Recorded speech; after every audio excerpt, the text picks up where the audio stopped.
Est-ce que tu veux un verre d'eau peut-être Peut-être pour Un petit l'interview. verre d'eau, ouais. Ouais. C'est Est-ce gentil. que tu pourrais en mettre 2 Ah d'accord. Je suis impressionné par King par Abdullah. Hashbullah? Qui a signé avec l'UFC. Hein. Il est impressionnant. Ouais. Taille réelle. Tu te regardes comme ça, tu fais pas le malin. Ouais. Et c'est ça qu'on se demande souvent avec Guillaume, c'est combien il en faudrait pour te neutraliser. Ou pour neutraliser un combattant, tu vois. En réel, Ouais. Et on prend pas en compte le facteur intimidation dans le sens une fois que t'en as shooté je un. pense que c'est pas possible. Je pense que Tu tu penses peux en mettre autant que tu veux, ça sera pas possible. Parce que ils pourront pas t'attaquer à plus que 2-3 en même temps. Et ils auront tellement peu de force physique que tu les dégageras et tu t'enfuiras avant en fait. Limite, je te propose de commencer le podcast comme ça. On peut même le laisser. Mais moi je veux surtout pas briser la légende de Oui. King Abdullah. C'est vrai. Du coup, continuons là. Continuons le temps de. Et donc pour toi, même un nombre illimité de Hashbullah ne réussiront pas à t'immobiliser. Non, je pense pas parce que ils pourront pas t'attaquer à plus que 3-4 à la fois, même en s'accrochant à tes jambes et en te sautant au cou.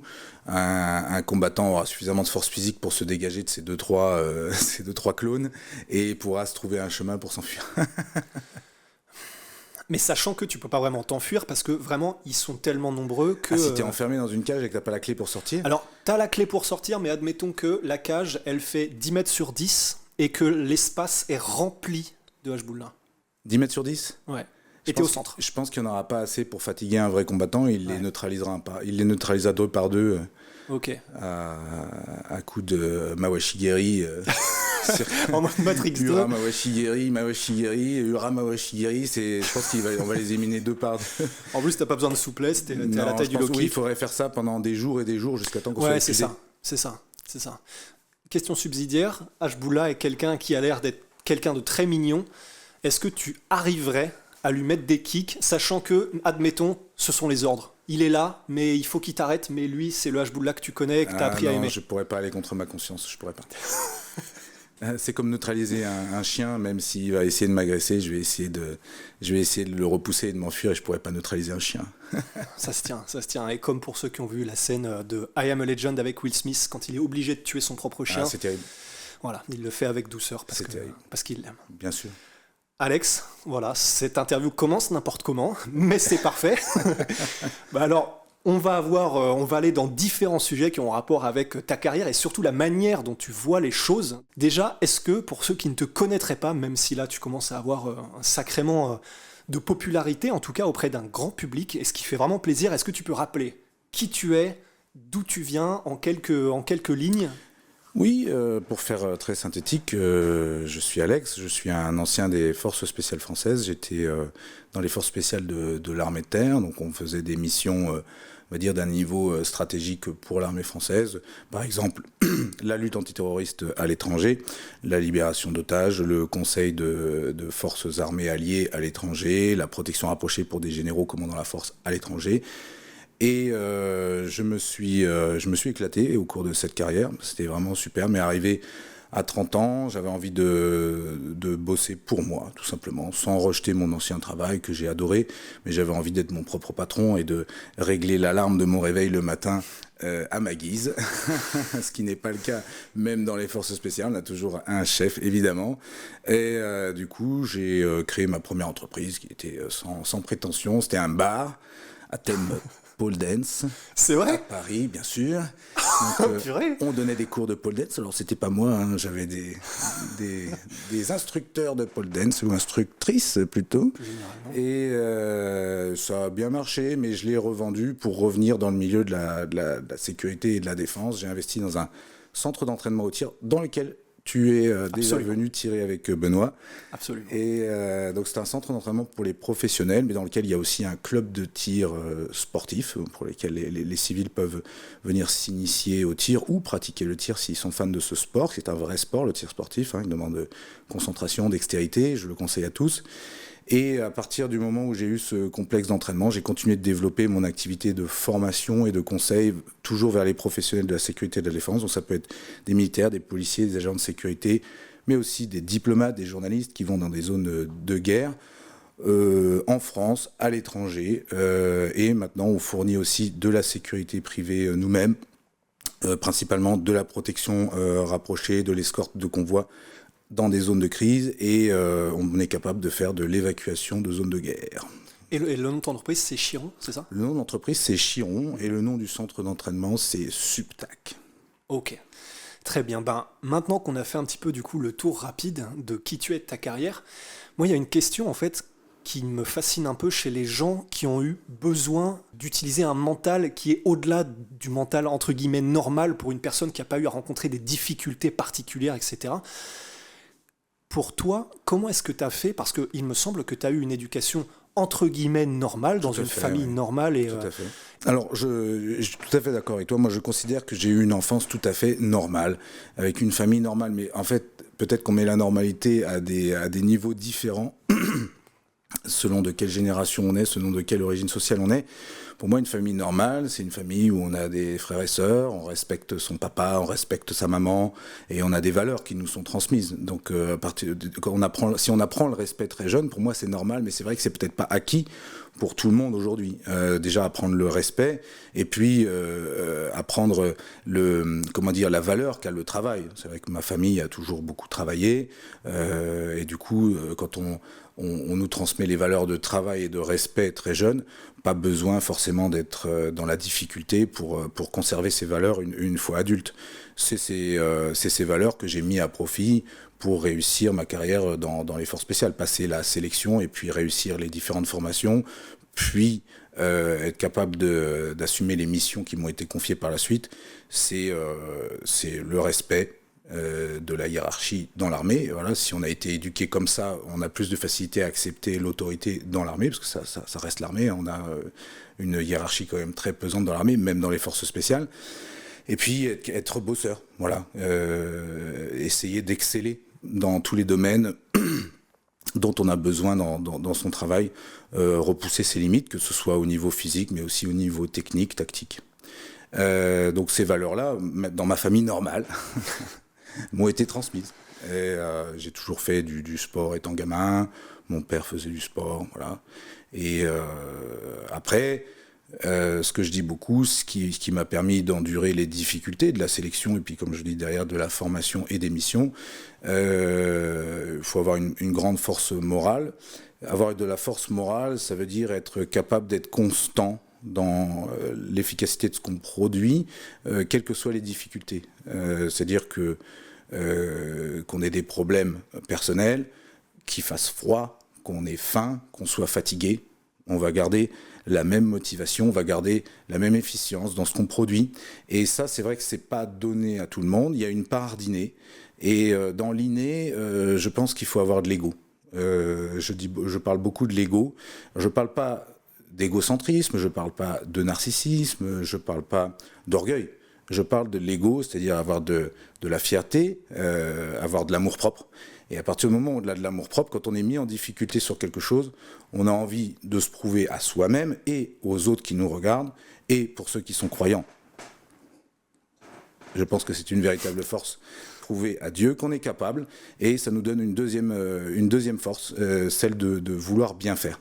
Quand on est en échec, si on a de l'ego, on redouble d'efforts pour progresser et réussir la tâche qu'on nous a confiée. Et pendant les tests de sélection, ouais, ça peut être ça. Ben, c'est ce que tu disais. C'est l'ego. Pour moi, c'est l'ego. Le moteur, c'est l'ego. Alors, bien évidemment, derrière, ce qui va faciliter les choses, c'est si on s'est bien préparé physiquement. Ouais.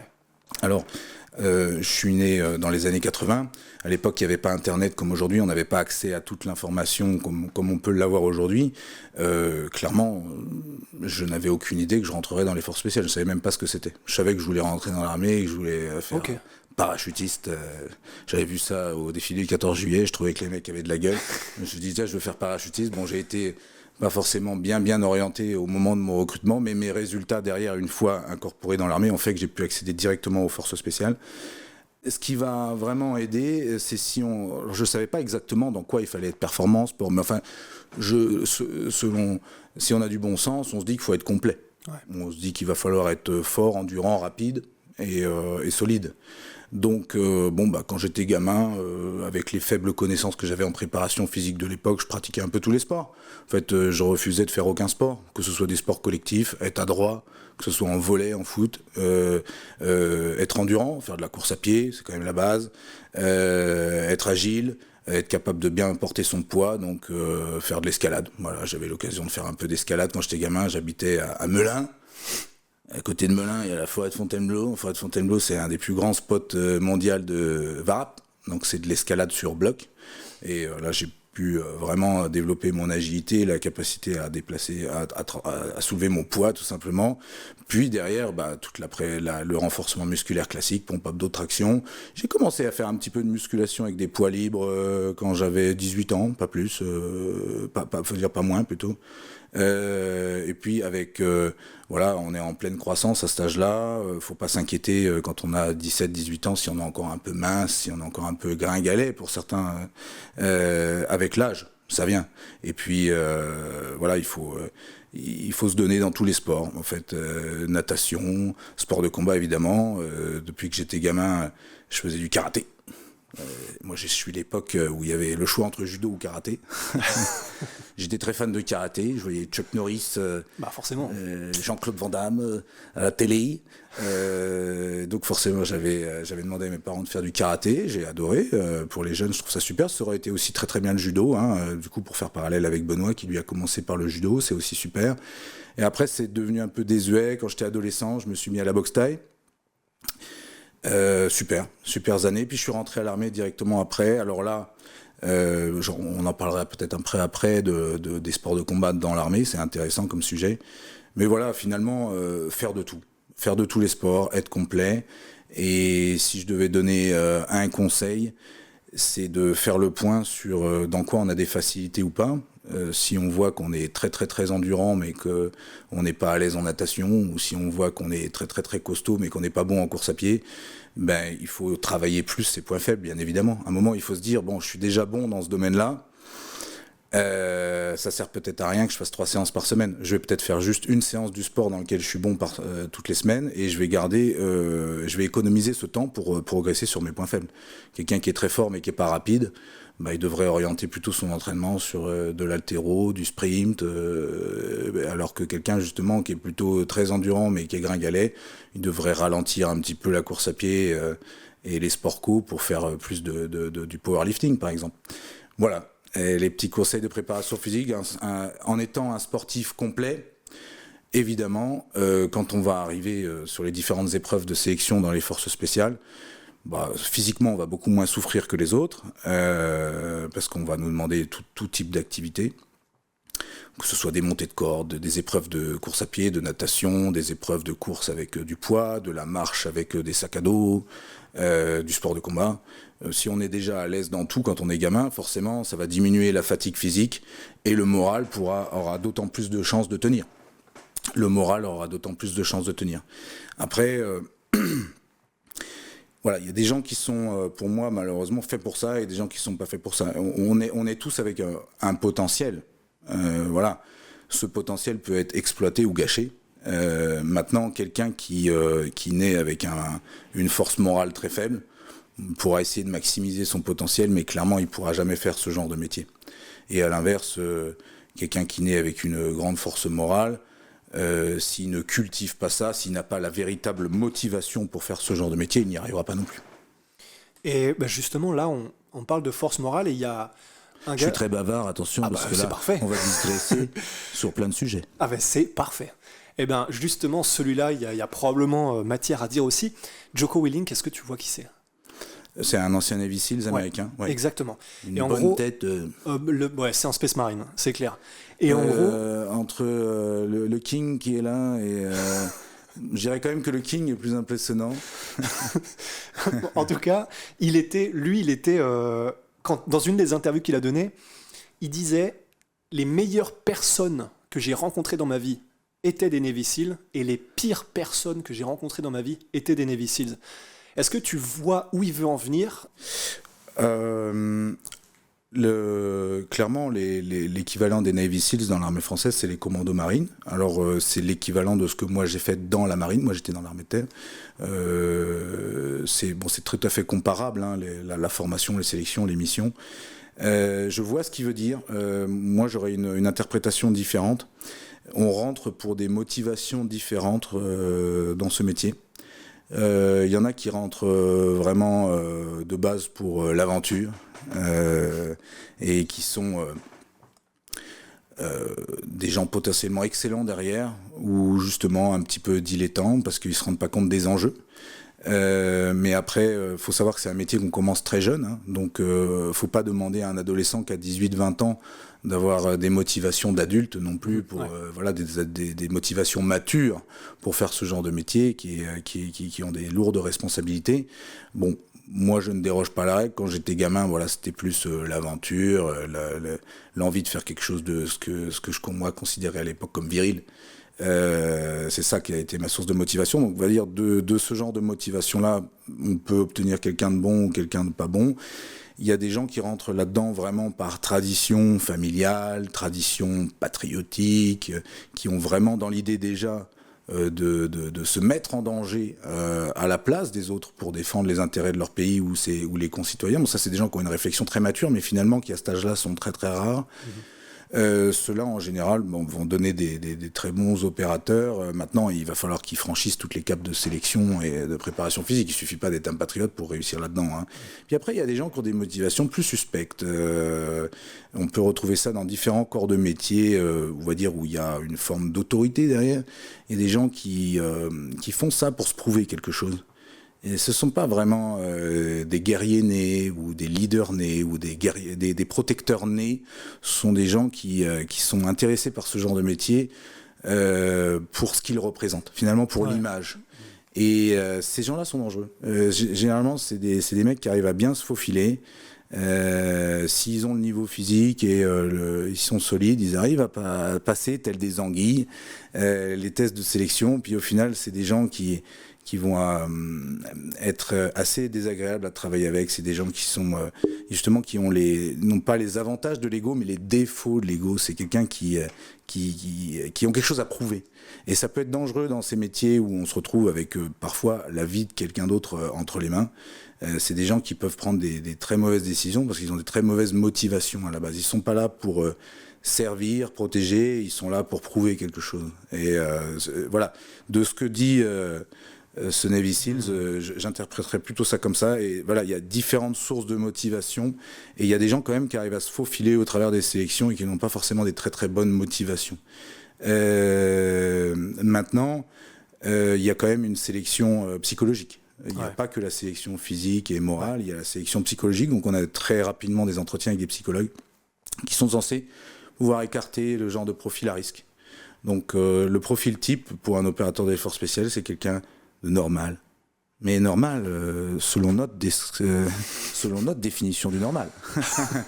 C'est-à-dire quelqu'un qui est capable de faire la part des choses, quelqu'un qui est ouvert d'esprit, sans être fleur bleue, quelqu'un qui a de l'ego, mais sans être orgueilleux, sans être timide, quelqu'un qui est capable de se défendre sans être agressif. Donc on cherche quelqu'un d'équilibré. Et on va éliminer certains profils à risque dès le début. Enfin, les psychologues vont éliminer certains profils à risque dès le début, mais comme je le disais, certaines anguilles peuvent continuer de se faufiler jusqu'à des niveaux de responsabilité élevés. Et là, la deuxième sélection, c'est les premières missions. Okay. Les premières missions, on est confronté au danger, on est confronté à la mort, que ce soit sur l'adversaire en face ou sur ses amis, ou des blessures sur soi-même. C'est là qu'on voit vraiment si la personne est faite pour ça ou pas. Il y en a quand même encore quelques-uns qui sont passés au travers des mailles du filet et quand ils vont être confrontés à leur première opération dangereuse, vont demander à arrêter directement derrière. Voilà, il y en a quelques-uns qui passent au travers des mailles. Ok. Et je pense que voilà, c'est ma version de ce que dit ce fameux Navy Seals. Okay. Il y a de tout, mais il y a des gens formidables. Ouais. J'ai parlé des anguilles, mais j'ai quand même rencontré énormément de gens formidables. Et aujourd'hui, dans ma société, je continue justement de les recruter, de leur offrir une deuxième vie après l'armée. Je leur donne des emplois, je pense, à la hauteur de leur talent, dans différentes zones de crise. Évidemment, si j'ai envie de travailler avec eux aujourd'hui, maintenant que moi qui ai le choix de choisir avec qui je veux travailler, c'est que je considère que c'est des gens formidables. Par exemple, notre ami Benoît Sagny, je te salue, à jeudi, on se voit jeudi. Et donc, des gens formidables humainement, professionnellement, physiquement, intellectuellement, des gens formidables. Des gens qui ont ils sont pas rentrés dans un métier finalement qui gagne beaucoup d'argent. Ouais. Un métier où finalement on a beaucoup de gloire, parce qu'au contraire on n'a aucune gloire, on est dans l'anonymat, on n'a presque aucune reconnaissance, si ce n'est la reconnaissance interne à l'armée avec quelques médailles par-ci par-là. Mais c'est des gens incroyables. Et ils pourraient finalement, ils auraient pu choisir d'autres voies et exceller dans d'autres voies. Ils auraient pu faire n'importe quoi dans la vie. Et ça, c'est vraiment ce que je garde vraiment de ma carrière dans les forces spéciales. Bien sûr, les techniques que j'ai appris, l'expérience, les voyages que j'ai faits, mais surtout les gens formidables que j'ai rencontrés. Et c'est hyper enrichissant de rencontrer des gens comme ça. Des gens à toute épreuve. Et on peut leur demander de monter un salon de coiffure. On peut leur demander d'aller extraire des salariés d'une entreprise européenne en Ukraine, bombardés par les Russes. Ils vont exceller dans tout ce qu'ils font. Ça, c'est une grande richesse d'avoir pu côtoyer des gens comme ça, et j'en suis très fier. Ça, c'est un truc qui te redonne un peu foi en l'humanité, de voir qu'il y a des gens qui peuvent être comme ça, c'est-à-dire ils ont rencontré à peu près toutes les situations où ils auraient pu, entre guillemets, se laisser aller à leurs démons et faire des trucs qu'ils n'auraient pas dû faire. Bon, on fait tous des erreurs, mais dans la majorité des cas, du coup, qui ont su faire le bon choix, c'est des gens que tu as surtout croisés ici et qui fait que tu gardes un peu espoir. Oui. Alors, bien sûr, il y en a qui font des métiers tout à fait autres et qui sont tout à fait comparables, voire meilleurs. C'est juste que je suis rentré très jeune dans l'armée, dans les forces spéciales. Je me suis retrouvé un petit peu à huis clos avec ces gens-là, déployés ici et là. Dans les situations où tu es soumis dans les gens que moi j'ai rencontrés, évidemment, j'ai plus rencontré des gens exceptionnels dans mon ancien travail, évidemment. Maintenant, aujourd'hui, je suis revenu à la vie civile depuis fin 2015. J'ai aussi rencontré des gens formidables dans le civil, mais c'est vrai que j'ai trouvé une proportion de gens exceptionnels plus importante dans mon ancien travail dans les forces spéciales.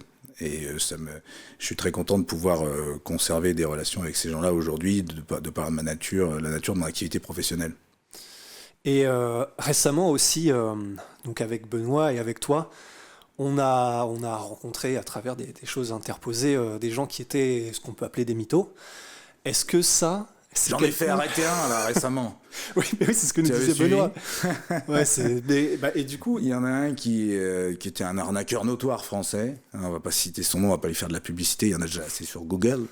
Il fait des arnaques de type Tinder en France. Puis finalement, il s'est mis à se mettre dans le monde Milimito. Il s'est fait passer pour un ancien légionnaire, il s'est fait passer pour un employé de ma société en Ukraine pour négocier des faux contrats d'armement, pour vendre de la sécurité à des sociétés humanitaires, à des associations humanitaires, détourner de l'argent et continuer d'arnaquer. On l'a repéré très rapidement. Et on a organisé une rencontre rapide avec la police.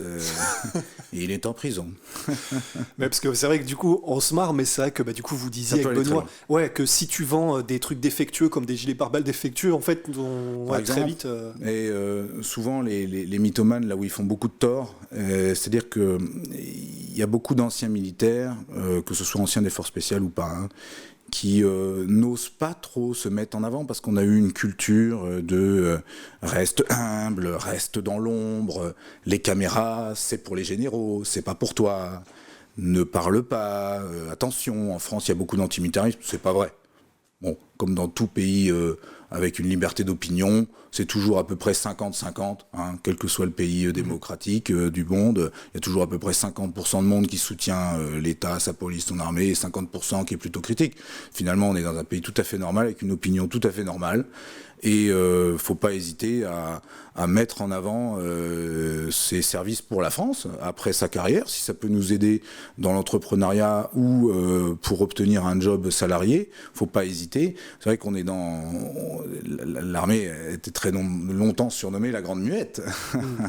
Très peu de communication, ce qui aujourd'hui au final change, parce qu'on se rend compte qu'avec l'accès à l'information très rapide par Internet, l'armée doit communiquer maintenant. Donc l'armée est beaucoup moins la grande muette qu'avant. Et dans le même esprit, bien, j'encourage tous les gens qui en ont besoin après leur carrière militaire pour rebondir, d'assumer qu'ils sont anciens militaires.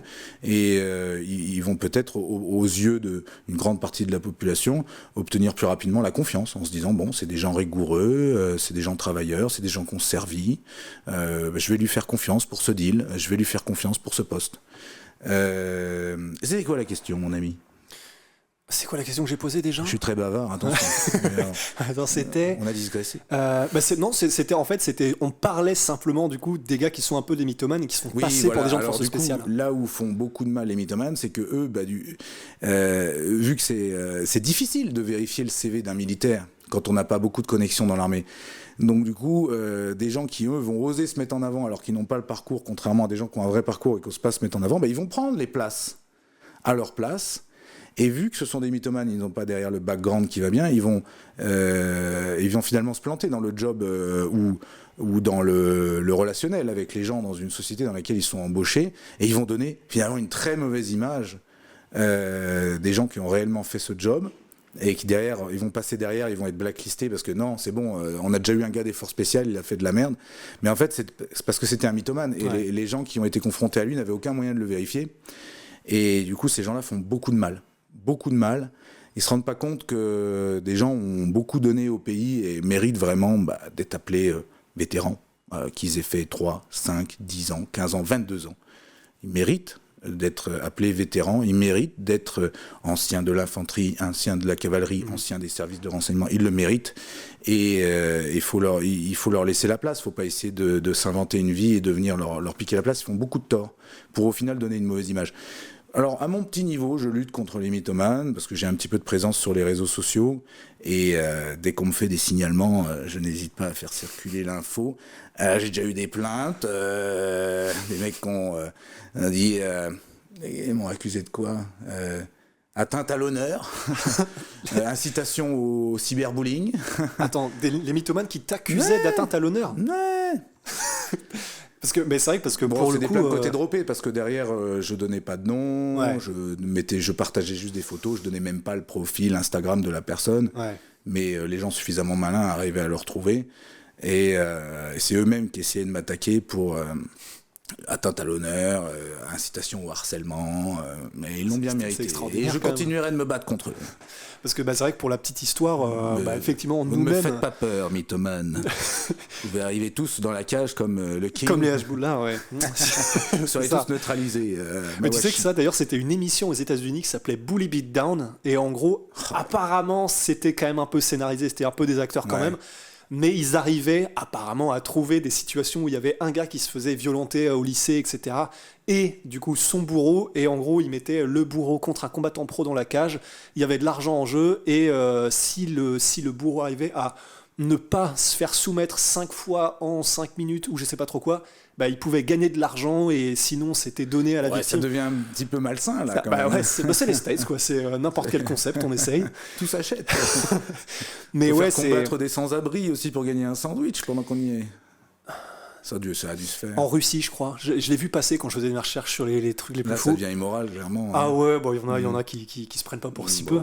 Oui, je vois qu'il y a de nombreux combats étonnants qui sont organisés en Russie. Oui. En fait, c'est des géants contre des nains. Ouais, voilà. Et puis il y en a, en gros, il y en a effectivement où on avait une discussion un peu avant que ça ne commence sur qu'est-ce qui peut être le consentement, etc. À partir de quel moment il y a des gens qui participaient à des combats dans certaines orgas russes où tu te disais, je sais pas si intellectuellement il ou elle était vraiment en capacité de dire non et de comprendre ce qui se passe en fait. Et là, ça devient vraiment chaud. Effectivement. Non. Et ça n'arrivera pas en France avec la nouvelle fédération de MMA. On espère quand même que ce sera cadré. Elle a été reprise par la boxe ou Yes. D'accord. Ça a été repris par la boxe. Et là, du coup, ils sont encore, entre guillemets, en train de commencer, parce que c'est vrai que c'est un sacré chantier quand même de mettre en place et de faire en sorte que ce soit pérenne une fédération de MMA. Mais ouais, ça a commencé. Bon, tous les grands c'est chantiers bien. ont commencé. Tant mieux. Et Le meilleur moment pour planter un arbre, c'était il y a 10 ans. Et le deuxième meilleur moment, c'est maintenant. Et donc la fédération de MMA en France, mais écoute, c'est beau. il faut bien qu'elle commence un jour. Ah bah absolument. Souhaitons-lui longue vie. Et c'est pour ça, on ne peut que faire des erreurs quand on commence, mais l'important c'est de commencer. Absolument. Tout à fait. Et pas évident du coup de rebondir là-dessus, mais lorsque du coup tu as fait ta sélection et lorsque tu es rentré chez les forces spéciales, on a tous plus ou moins dans notre vie, à un moment donné, rencontré une situation où tu es confronté à un truc auquel tu as beau te préparer dans ta tête, etc. Généralement, ça a un rapport avec de la violence qui se présente soudainement devant toi et où les premières fois que ça se voit, t'es un peu paralysé en fait. Ton cerveau n'arrive pas à savoir ce qu'il doit faire, il est un peu comme une biche devant des phares, etc. Ça, j'imagine que même si tu t'y es préparé, même si tu as essayé de te conditionner, pendant tes premières missions, quand tu as dû être confronté à des trucs qui étaient vraiment au-delà de ce à quoi tu pouvais te préparer, même en y réfléchissant, etc., comment tu fais pour éviter cette espèce de paralysie que potentiellement tu peux avoir tant que tu n'y as pas été confronté en fait? Tu as soulevé deux interrogations. C'est comment l'humain réagit à la peur, notamment du danger. Enfin, en général, ce qui fait peur, c'est ce qui est dangereux. Hein. Les gens qui ont peur d'une mauvaise note à un examen, je pense qu'ils sont pas faits pour se pétiller. et comment on se prépare à gérer ça au mieux, comment on peut optimiser son potentiel. Je parlais beaucoup de l'inné, il y a des gens qui de base ont une bonne gestion du stress. Et quand on a peur, le corps sécrète des molécules, l'adrénaline. Et cette adrénaline peut être mise à profit ou peut nous paralyser en fait. Quelqu'un qui a une mauvaise gestion de sa peur, il peut se retrouver avec des facultés intellectuelles réduites, une mobilité réduite, jusqu'à le cliché du lapin figé dans les phares, qui lui est pétrifié par la situation. Et il peut y avoir justement quelqu'un qui gère très bien ça et qui va profiter de ce shoot d'adrénaline pour être plus rapide, plus fort et plus aussi... il va pas être plus malin, mais il va prendre la décision beaucoup plus vite. Ouais. Et il va prendre une bonne décision, une très bonne décision, une décision moyenne, une mauvaise décision. Mais prendre une décision dans une situation d'urgence, ça sera toujours mieux que de ne pas prendre de décision. Et il y a des gens qui, naturellement, cette adrénaline-là va leur permettre de prendre une décision très rapidement. C'est ceux qui gèrent bien leur peur. Donc voilà, il y a une part d'inné, évidemment.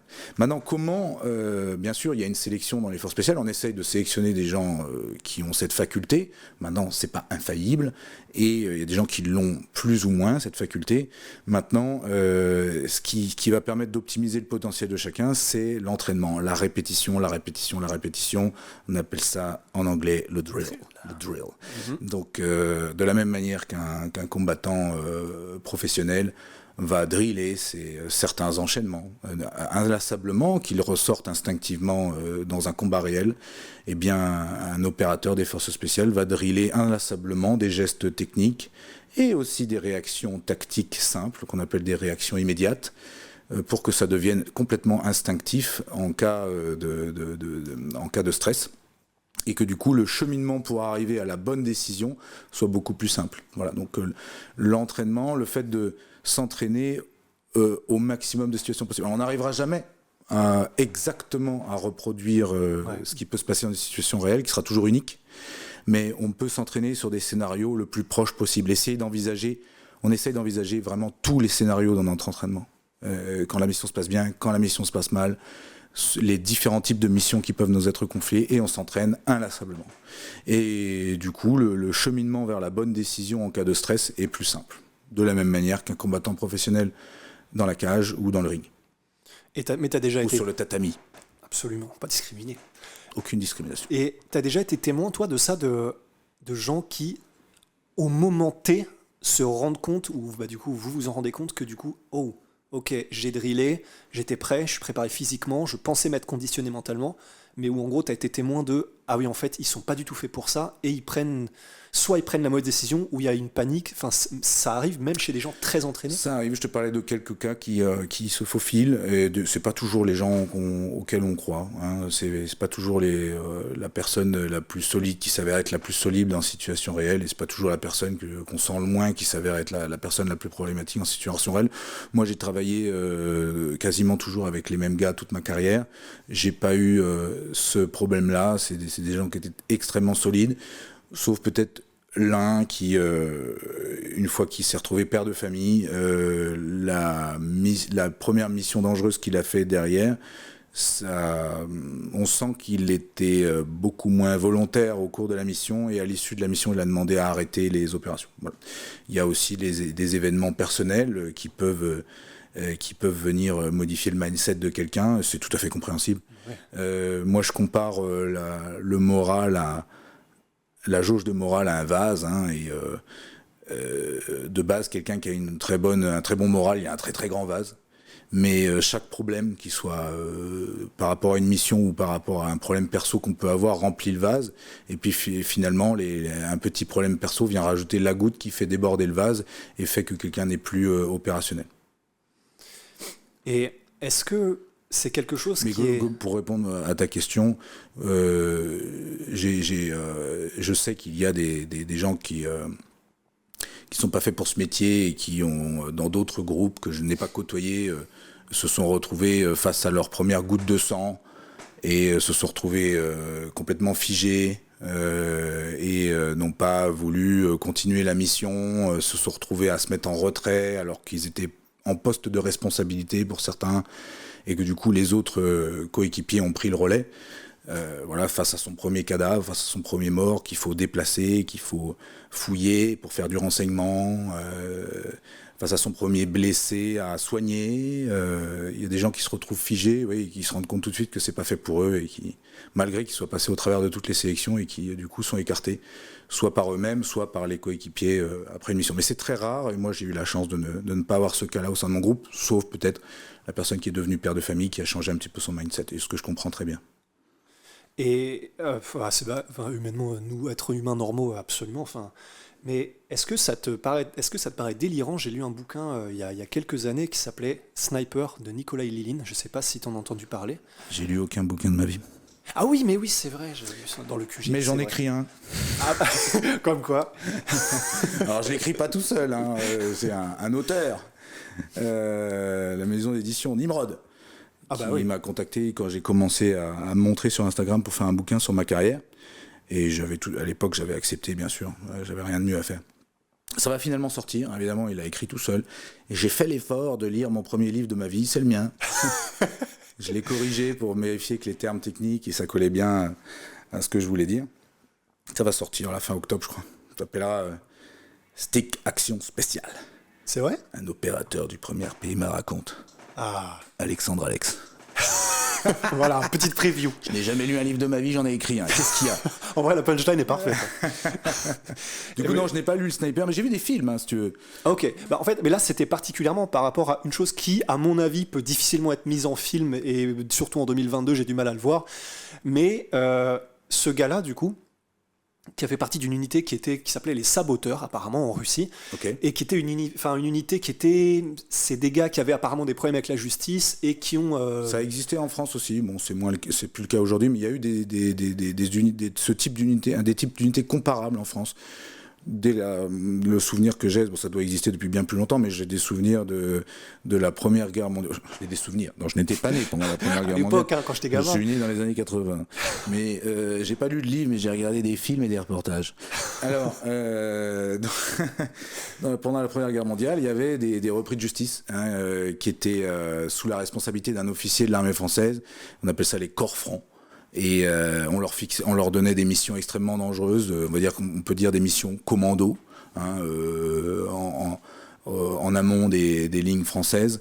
On utilisait des repris de justice, et j'ai un copain qui est petit-fils d'un officier dans les corps francs et qui lui avait expliqué son histoire, et qu'il avait beaucoup peur de ses propres hommes qui pouvaient déserter à tout moment, et pour pouvoir déserter, qui auraient pu l'assassiner dans son sommeil. Donc il s'arrangeait toujours pour dormir avec son arme sur lui dans un endroit isolé parce qu'il avait peur de ses propres hommes. Donc ça existait dans l'armée française. Moi, l'exemple le plus lointain que j'ai, c'est la Première Guerre mondiale, mais il doit y en avoir bien avant. Et puis la fameuse Légion étrangère, quand même. La Légion étrangère qui, dans ces années fastes, notamment après la Seconde Guerre mondiale, a recruté toutes sortes de profils, notamment des gens qui cherchaient à fuir la justice en Allemagne. Et donc il leur offrait évidemment un changement d'identité, des gens qui avaient peut-être commis des crimes, et des crimes de guerre très graves à l'étranger. Parce que je crois que maintenant, si tu veux faire partie de la Légion étrangère, t'as pas le droit. Non, aujourd'hui c'est terminé. On n'a plus besoin. Aujourd'hui, on a une armée professionnelle. Ouais. Une armée professionnelle, pour un conflit moderne, ça demande beaucoup moins de monde, mais des gens beaucoup mieux formés, avec beaucoup plus techniques. Du coup, il y a besoin de beaucoup moins de monde, il y a besoin de recruter beaucoup moins large. Donc, l'idée de on a besoin de monde, absolument, on peut même recruter des criminels étrangers pour les mettre au service de la France. Alors, pour certains, ça a été salvateur, hein. Se sont bien sûr rachetés une conduite et sont devenus des héros de la France alors qu'ils avaient eu un passé trouble. Mais bon, ça peut être aussi des gens qui sont juste là pour se cacher et à la moindre embrouille, ils vont se barrer ou même pire, causer des dommages à leurs collègues. Donc non, ça existe même en France. Alors en Russie, je connais pas bien, mais ça m'étonne pas que l'idée d'utiliser des criminels pour des conflits passe pas dans la tête de certains. Mais c'est très actuel, hein. Là, j'ai vu... alors, il faut toujours vérifier l'information. Il ne faut pas croire tout ce qu'on lit, mais une source d'information fiable que j'ai lue montrait, par exemple, une société de... Mon alter ego soviétique, société Wagner. Bon, alors on n'est pas encore au même niveau de développement, hein. C'est un géant de la sécurité privée russe, Wagner. J'ai vu des articles de sources fiables, mais que je n'ai pas recroisés, moi. Hein, mais voilà, j'ai lu un article de sources fiables qui disait qu'ils proposaient des contrats à des prisonniers russes en échange d'une grâce contre des services pour le conflit en Ukraine, par exemple. Donc c'est tout à fait actuel et dans certains pays, et ça a existé en France par le passé. Ouais. Et pour ceux, si jamais, qui sont en mode what the fuck, pour la Légion étrangère maintenant, évidemment, même si du coup tu peux avoir des problèmes avec la justice, tu dois pas avoir de meurtre. Des babioles, ça passera. Ouais. Des délits graves, des crimes, ça passera pas. Ouais, voilà, c'était ça. Et alors du coup, pour les saboteurs, dans le fameux bouquin, parce qu'en fait, c'est pour faire un pont avec ce que tu disais sur le gars, justement, la première fois qu'il a vu du sang et ça l'a un peu matrixé. Dans ce fameux bouquin, le gars disait la manière dont il nous entraînait et la manière dont il nous habituait à voir des corps, voir la mort, etc., c'est pendant les premiers mois de formation, ils amenaient le corps des saboteurs sur des champs de bataille et en gros, ils les faisaient dépouiller des corps pour prendre toutes sortes, soit des munitions qui restent, soit des trucs comme ça. Ça, c'est un truc qui... Même si bien sûr ça se fait pas, mais c'est un truc qui aiderait, genre de s'habituer de cette manière. Oui. Ça permettrait tout de suite de voir quelqu'un qui est à l'aise, qui est capable de cloisonner dans son esprit, c'est mon travail, c'est bien. Voilà, quelqu'un qui est capable de faire la part des choses. C'est plutôt, c'est mon travail, c'est pas agréable. Voilà. Ouais. Quelque chose de pas agréable, fouiller des cadavres, transporter des cadavres, tuer des gens, blesser des gens, c'est pas agréable. Mais c'est mon travail, c'est ma mission. Il faut que je le fasse et je comprends les enjeux. C'est clair que si on est dans une époque où il y a une guerre à portée de main et qu'on peut directement envoyer les gens pour des tâches secondaires sur ces lignes de front pour de suite les tester et à voir s'ils sont aptes ou pas à faire ça, oui, c'est utile. C'est utile, mais je reviens à notre sélection en France. Bon, on n'a pas aux portes de chez nous un conflit avec heureusement, avec de nombreux morts dans lequel on pourrait envoyer tester les jeunes recrues. Ouais. Mais ça me paraît un test de sélection cohérent. Et est-ce que pour... je sais pas si je faisais référence à plein de trucs, je suis désolé. Est-ce que tu as vu le film de Catherine Bigelow qui s'appelle, en anglais, The Hurt Locker, je crois que c'est Démineur en français? J'ai vu, pas complètement, mais j'ai vu de nombreux extraits. C'est un très très bon film. Absolument. Surtout sur le retour c'est là que j'allais. Après les opérations, de quelqu'un qui a vu des choses dures et qui retourne chez lui après, qui doit reprendre un rythme de vie normal dans un pays en paix. Oui, c'est des bons films pour se documenter sur le sujet.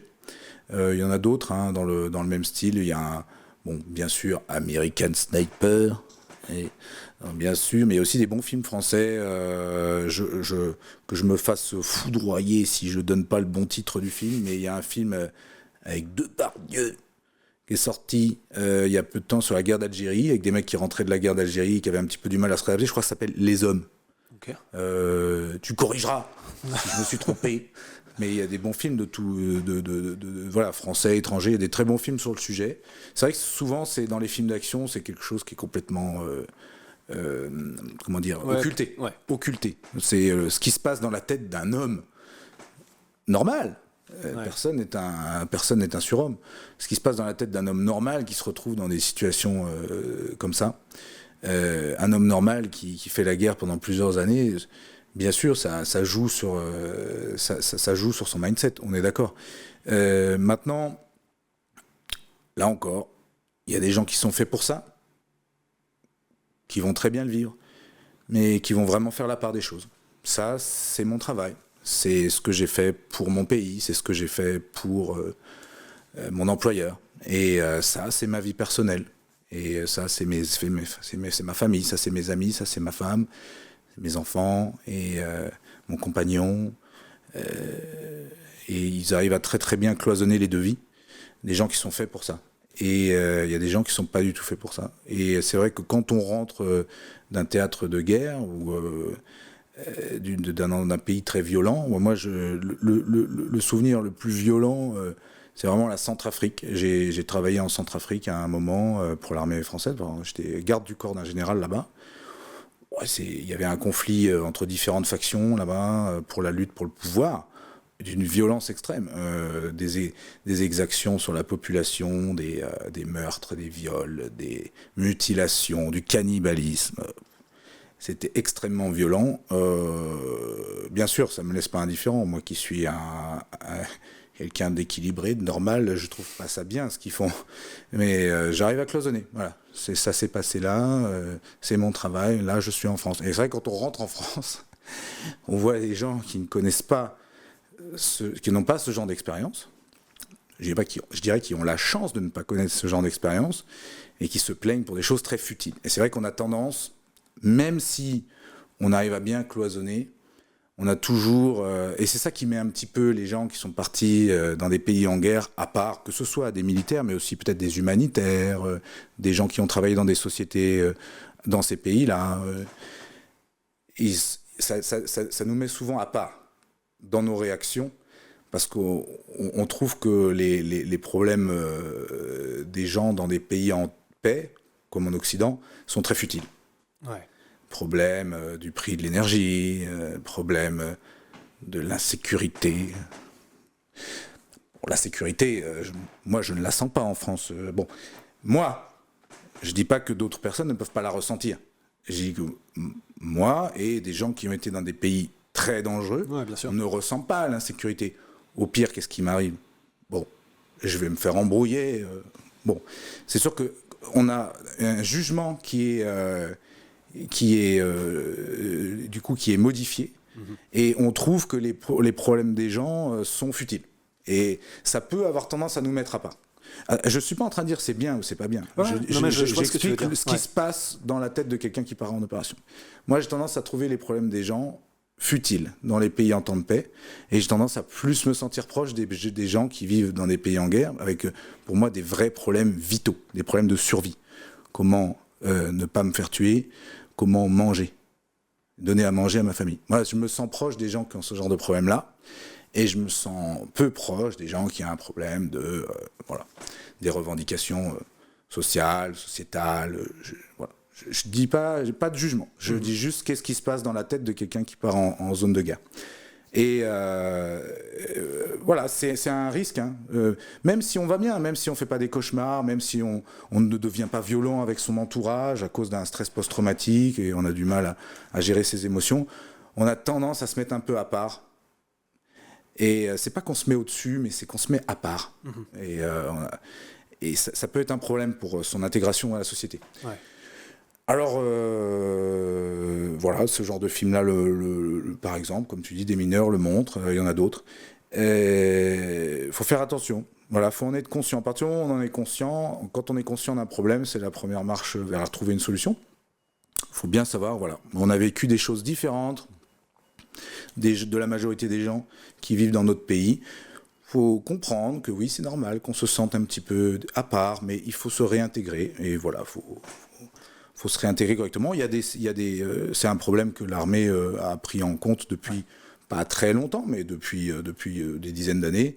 Il peut y avoir des soutiens psychologiques, il peut y avoir un suivi pour détecter les gens qui peuvent avoir ce genre de problème-là, pour les aider à se réintégrer. Et parce qu'effectivement, il y a tout ce côté-là, et il y a aussi du coup le thème qui est abordé dans ce film qui est tu vois, tu viens de dire forcément, on se sent un petit peu à part parce que c'est pas les mêmes problématiques que tu rencontres en mission par rapport à celles que tu rencontres dans la vie de tous les jours. Et il y a aussi le thème qu'on pourrait lier, enfin tu vas voir ce que je veux dire, mais bien sûr c'est tout à fait différent.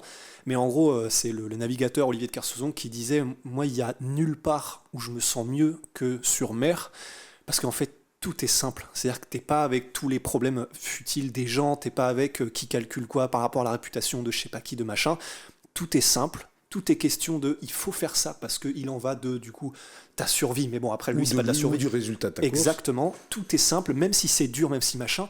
Et il y a une espèce c'est pas du tout d'addiction, c'est pas ça le mot que je veux dire, mais je pense que tu vois ce que je veux dire, dans le sens, on ne se sent jamais pour de Kersauzon aussi vivant et aussi bien, dans le sens où tout est simple et où tu sais ce que tu dois faire, etc., même si tes objectifs sont de te dépasser, etc., et que ça peut créer une distance, ou alors, et c'est un des thèmes qui est abordé dans le film des mineurs, ou alors, pas une addiction, mais un côté, rien n'a plus vraiment de saveur quand tu reviens dans la vie normale, et du coup, la fin d'ailleurs du film des mineurs, c'est lui qui est dans les rayons à choisir les céréales, et la scène suivante, il repart en fait sur le théâtre d'opération parce que...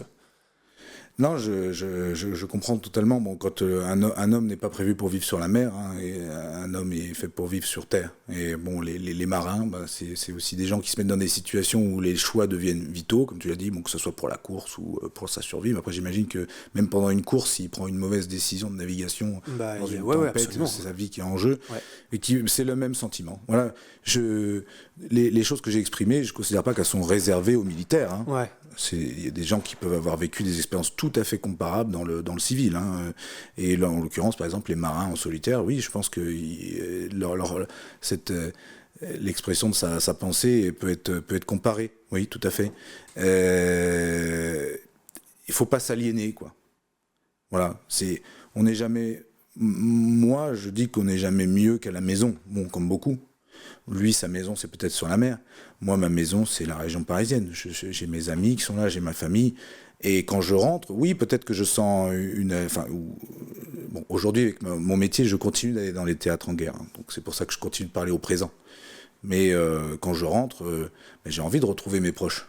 Et il faut que je me réadapte à eux aussi. Il ne faut pas que je m'aliène. Ouais. C'est un danger de s'aliéner. Et voilà, finalement, je trouve que c'est un risque de s'aliéner. Si on voit qu'on commence à s'aliéner, plusieurs solutions. On l'accepte et on part vivre sur un bateau ou dans une cabane.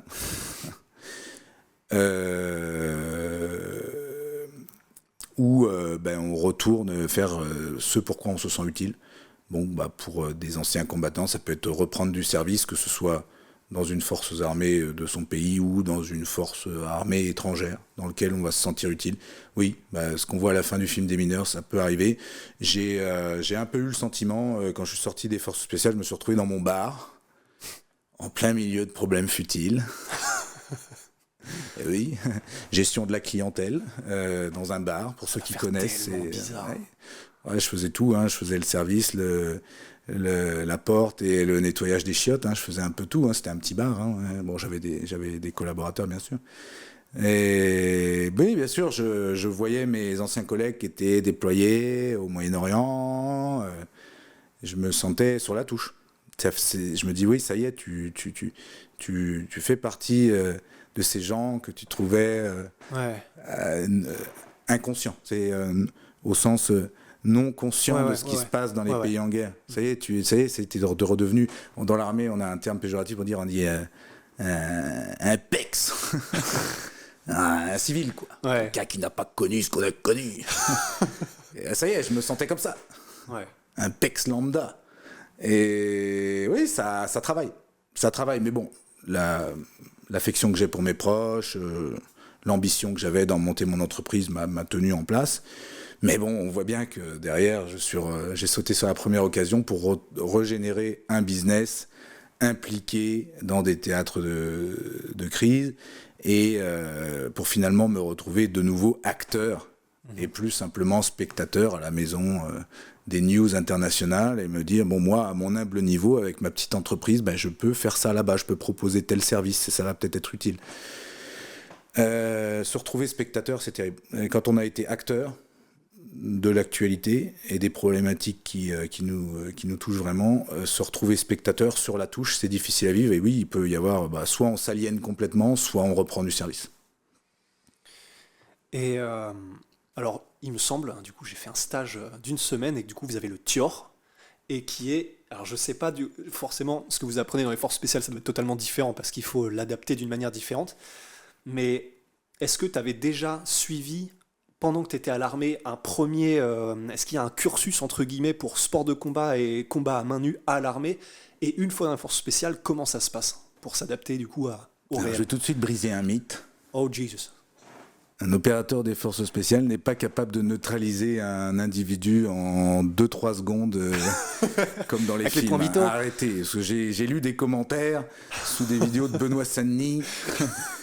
Il n'est pas un ancien des forces spéciales, sinon il aurait neutralisé son adversaire en moins de 3 secondes. Ah, il y a des gens qui ont dit ça? Oh, faut pas se perdre dans les commentaires d'une vidéo YouTube. Oh. Oui, non, parce qu'il y a... Ouais. Alors, il y a plusieurs choses dont tu m'as parlé. Alors, le sport de combat dans l'armée, c'est un sport important. C'est pas le plus important. C'est pas le. Voilà, on fait du conditionnement physique général. Donc, faut beaucoup de courses à pied, de renforcement musculaire, de la musculation, des sports co, comme je te dis, de l'escalade. Ça peut être sur des pistes d'audace, sur des parcours du combattant. Enfin, tout ce qui est soulever son gros cul par-dessus quelque chose. Et le sport de combat qui a sa place. Et faut pas confondre système de corps à corps et sport de combat. Hein. On fait des sports de combat dans l'armée. Moi, quand je suis rentré, c'était encore très pied-point. La boxe française, qui est très bien, hein, était très très présente. Et pas encore trop la boxe thaï. Il y avait surtout pas le grappling à l'époque et le jiu-jitsu brésilien. Donc il y avait du sport de combat pied-point, on va dire, pour les militaires. Et à côté de ça, on leur proposait en par-dessus un système de corps à corps. Et dans l'armée française, il y a 2 systèmes de corps à corps qui sont bien différents. Il y a le TIOR, technique d'intervention opérationnelle rapprochée, qui sont prévus pour les militaires qui font sentinelle, par exemple. Donc vigipirate, c'est-à-dire qu'ils vont être déployés dans des zones de temps de paix, utiliser des éléments d'autodéfense à main nue ou avec leurs équipements, en générant le moins de violence possible. Voilà.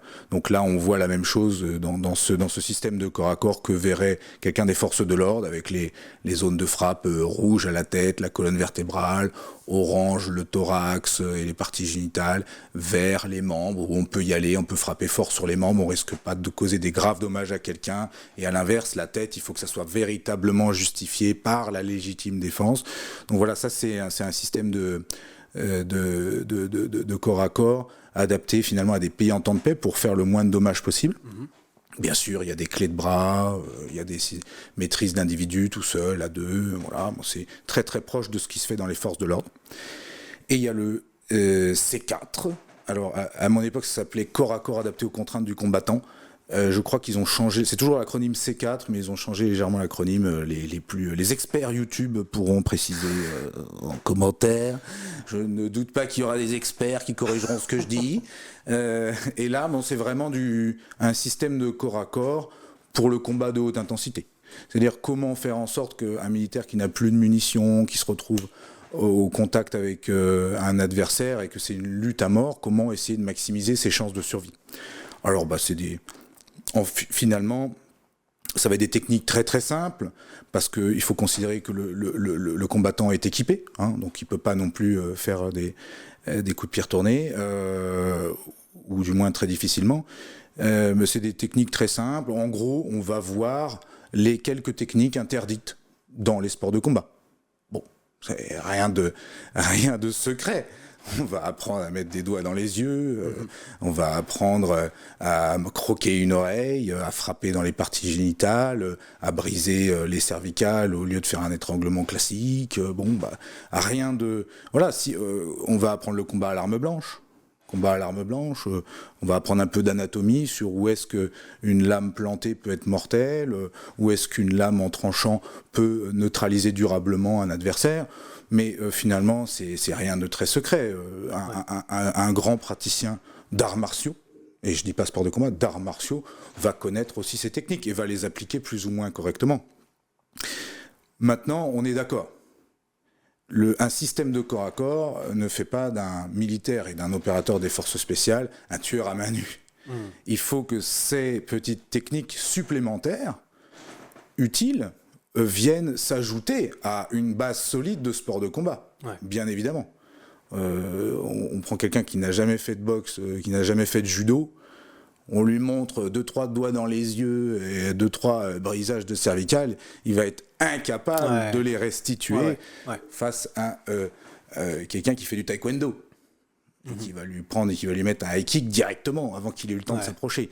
Donc, bien sûr, les militaires le savent. Donc il y a de l'instruction sport de combat et du système de corps à corps qui vient s'additionner dessus. Plus une unité en gros est engagée, donc plus on se retrouve dans l'infanterie ou dans les forces spéciales, et ben plus ça va prendre une part importante de sa formation.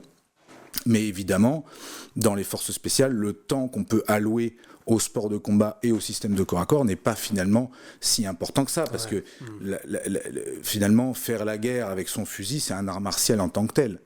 Et c'est comme voilà, il faut bien évidemment s'entraîner principalement avec ceux sur le quoi on se retrouvera on aura le plus de chances de se retrouver comme type de confrontation. Donc avec mon fusil, avec mon pistolet, avec mon lance-roquette, mon lanceur de missiles, ma mitrailleuse. Mais ça nous prend énormément de temps. C'est un véritable art martial en tant que tel. Maîtriser différents types d'armes. Et après, bien sûr, il y a une partie du temps qui est dédiée au sport de combat et au système de corps à corps. Alors, moi, je dirais que dans les forces spéciales, l'opérateur moyen est un pratiquant intermédiaire des sports de combat. Alors, moi, quand j'ai commencé, c'était surtout pied-point, mais très rapidement, on va dire entre 2005 et 2010, le grappling et le jiu-jitsu brésilien sont arrivés sur le devant de la scène et fort heureusement, ça a été intégré à notre formation de sport de combat. Donc aujourd'hui, c'est véritablement des cours de MMA qu'on a, complets. Et par-dessus, on va rajouter quelques séances spécifiques. Voilà, quelle technique interdite en MMA je vais pouvoir ajouter à mon panel. Si j'ai une arme blanche, si je dois menotter, entraver quelqu'un avec des serflex, avec des menottes, comment est-ce que je vais placer mon coéquipier pour le neutraliser. Voilà. On va dire qu'en sport de combat, l'opérateur moyen est un pratiquant intermédiaire des sports de combat. Mais pour être efficace professionnellement, on lui donne quelques petits tips en plus. Voilà. Mais c'est pas évidemment, c'est pas la majeure partie de son travail. La majeure partie de son travail, ça reste avec ses armements, ses armes à feu. Voilà. Donc, faut pas fantasmer le niveau de combat au corps à corps d'un opérateur des forces spéciales. Je vais décevoir beaucoup de monde. Ça reste... Alors moi, j'ai toujours été passionné d'arts martiaux depuis que je suis gamin. Moi, j'ai commencé dans le karaté, la boxe thaï. Je suis arrivé à l'armée. C'était la grande époque du Pride. On regardait le Pride sur des CD qu'on achetait chez le libraire. On découvrait le grappling, on découvrait le jiu-jitsu brésilien. J'étais dans les premiers à m'y intéresser. Et je suis passé moniteur de C4, corps à corps adapté au contraint du combattant. À l'époque, aujourd'hui, ça a changé le terme. Mais bon, c'est énervé, c'est la même chose, C4. Du coup, je me suis retrouvé dans mon groupe, responsable d'entraîner mes camarades sur ce genre de technique. Donc je m'y donnais à cœur joie, on faisait beaucoup de choses. J'avais des copains qui étaient très très forts dans d'autres sports de combat, et avec les petites techniques que je leur apportais en plus, on trouvait des solutions, c'était hyper intéressant. Et voilà, bon, après je suis parti dans l'entrepreneuriat, j'ai eu beaucoup moins de temps, mais je reste un fan d'arts martiaux, donc forcément on va dire que peut-être mon niveau en sport de combat par rapport aux autres à l'armée était un petit peu supérieur, mais il n'y a pas que des Benoît Saint-Denis dans les forces spéciales, c'est un énergumène, c'est un spécimen rare, voilà. Lui, il a toutes les qualités qu'on a citées avant d'un opérateur d'effort spécial, mais en plus, il a un don pour les sports de combat, qui a été détecté rapidement, et il s'est fait un nom aujourd'hui, et il a encore une très belle carrière devant lui. Mais voilà, n'importe quel opérateur qui sort des forces spéciales n'ira pas à l'UFC. Bon.